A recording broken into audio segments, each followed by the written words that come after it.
হয়। নিপুণ বলেছিল আমি তাকে চুমু দিতে চেয়েছি, এটা 24 সালের 16ই এপ্রিল সে বলল না পীরজাদা ভাই আমাকে চুমু দিতে চায়নি। আমি তৈরি করতে লাগতো 2.5 লক্ষ টাকা।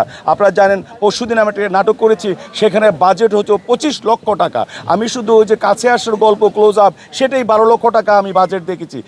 এখন যেগুলি ভালো নাটক হচ্ছে প্রত্যেকটার বাজেট 25 লক্ষ টাকার উপরে। তাহলে যেহেতু একটা নাটকে 25 লক্ষ আসছে, একটা সিনেমায় কিন্তু অনেক নিতে পারবে, তাই তাদেরকে এগিয়ে আসতে হবে। এখন কিন্তু এফডিসি কেন্দ্রিক নয়। এফডিসি একসময় কলকাতাও যে যন্ত্রগুলি ছিল না, রক অ্যান্ড রোল সহ সব কিছু 4C ক্যামেরা তখন বাংলাদেশে ছিল। সিনেমাটাকে এখন কিন্তু নতুন প্রযুক্তি এসেছে, এখন কিন্তু প্ল্যাটফর্ম বেড়েছে। আগে একমাত্র সিনেমা হল ছিল, এখন কিন্তু ওটিটি প্ল্যাটফর্ম এসেছে এবং বাংলাদেশের ওটিটি প্ল্যাটফর্মে যেগুলি হচ্ছে সেগুলি কিন্তু ভালো হচ্ছে এবং বিদেশি বিভিন্ন সিনেমার সাথে কিন্তু তা প্রতিযোগিতা করছে।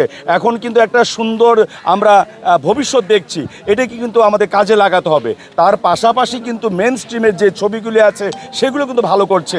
আপনারা প্রিয়তমা বলেন, দরদ বলেন, আপনারা যা এগুলি ছবিগুলি এগুলি কিন্তু ভালো করে। আমি কাজ করছি, গতকালকেও মানিকগঞ্জে করেছি, 3 দিন এক নাগারে কাজ করছি।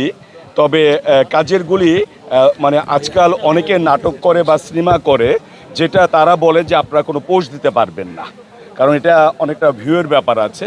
আর এই যে আমার যে গেট আপ দেখতেছেন, যে আমার গেট আপ হলো সাদা চুল, এবং এই চুল আপনারা কখনো দেখেননি। এটা আমি একটা ব্রিটিশ মেজর জেনারেলের চরিত্র অভিনয় করছি, একটা বিদেশি ছবি। একেবারে সেই 1757 সাল থেকে 2024 সাল পর্যন্ত ঘটনা নিয়ে এটা করা আছে। সেই সিনেমাটাও করছি, এটা বিদেশি ইংরেজি ভাষায় হচ্ছে, আর বিভিন্ন নাটক করছি। আর সিনেমা তো এমনি বাংলাদেশে এখন কম হচ্ছে, তাই সিনেমার কাজটা কম। আর আমি 1 জুলাই গত বছর থেকে সিনেমার কাজ আমাদের ছেড়ে দিয়েছি, শুধুমাত্র যেগুলি বাকি আছে সেগুলি করি। আপনি একটা প্রোডাক্ট করলেন, সেটা কেউ কিনলো না বা দেখলো না, তাহলে ওই প্রোডাক্ট করে লাভ নেই। হ্যাঁ, আমি তো আর রিজিকের জন্য সিনেমা করি না, আমি করি এটা শখের জন্য। যদিও এর মধ্যে আমার 350 সিনেমা হয়েছে, 2000-এর বেশি নাটক হয়েছে, আমি পারিশ্রমিক নেই। তবে আমি নেই এই কারণে যেন মানুষ দেখে, আমি করলাম দেখলো না, সিনেমা হল নেই, এর জন্য আমি সিনেমার কাজটা কমিয়ে দিয়েছি। তাই যারা নবীন আছে তাদেরকে এগিয়ে আসতে হবে, কারণ এখন হলো মানে এই নবীনদের সময়, জেড জেনারেশন। তাই এই জেড জেনারেশন যে ধরনের ছবি চায়, যে ধরনের কন্টেন্ট চায়, সেই ধরনের কন্টেন্ট আমাদের তৈরি করতে হবে। এবং সেই তৈরি করলে কিন্তু এখন প্ল্যাটফর্ম বেড়েছে। আগে একটা নাটক করতে টেলিকম ক্যামেরা তখন বাংলাদেশ ছিল, যে ক্যামেরা এখন দেখেন যে ক্রিকেট মাঠে মানুষ বুকে নিয়ে যায়, সেটা কিন্তু বাংলাদেশে 1997 সাল ছিল। এখন আবার এগুলি ব্যবহার করতে হবে এবং অনেক বেসরকারি ফার্মেও নিয়ে এসেছে। তাই আমি ভবিষ্যৎ ভালো দেখছি, তবে এটা সদ্ব্যবহার করতে হবে। সময় গেলে সাধন হবে না, সাইজির কথার মতো বলি। এটাই আপনারা জানেন প্রচারের প্রসার। আমরা যখন 1990 সাল থেকে অভিনয় করি, তখন কিন্তু বিটিভি নামক একটা যন্ত্র ছিল, সেটা 80,000 টাকা মিনিটে দিত ওই সময়, 90 সালে। কারণ এটা প্রচার হতো যে এই সিনেমা আসতেছে, এই নাটক হচ্ছে। এখন কিন্তু আমরা চ্যানেল দেখি না, আমরা শুধু টক শো দেখি আর খবর দেখি। তাই এই যে ভাইরাল করছে, ইচ্ছা করে ভাইরাল হচ্ছে, যে এই যে আপনাদের ইউটিউবের মাধ্যমে, বিভিন্ন প্ল্যাটফর্মের মাধ্যমে কিন্তু এটা মানুষ জানছে দেখেই কিন্তু মানুষ দেখছে। এবং এর জন্য আপনাদেরও কিন্তু ইনকামের সোর্স হয়েছে, সবার ইনকাম। আমি যখন অভিনেতা, আমার সোর্স হয়েছে। আপনার একটা ভাইরাল হলে আমার নাটকটা দেখছে, আমার ভাইরাল হলে আমার সিনেমাটা দেখছে, আমাদের এই অর্থ উপার্জন হচ্ছে। আমাদের যে প্রযোজক তিনি লাভবান হচ্ছে, তিনি আরও নাটক বা সিনেমা করছেন, এবং আপনারাই কিন্তু প্রচার করে দিচ্ছেন। এই প্রচারই কিন্তু প্রসার হচ্ছে। তাই ইচ্ছে করে আমরা অনেকে ভাইরাল হই।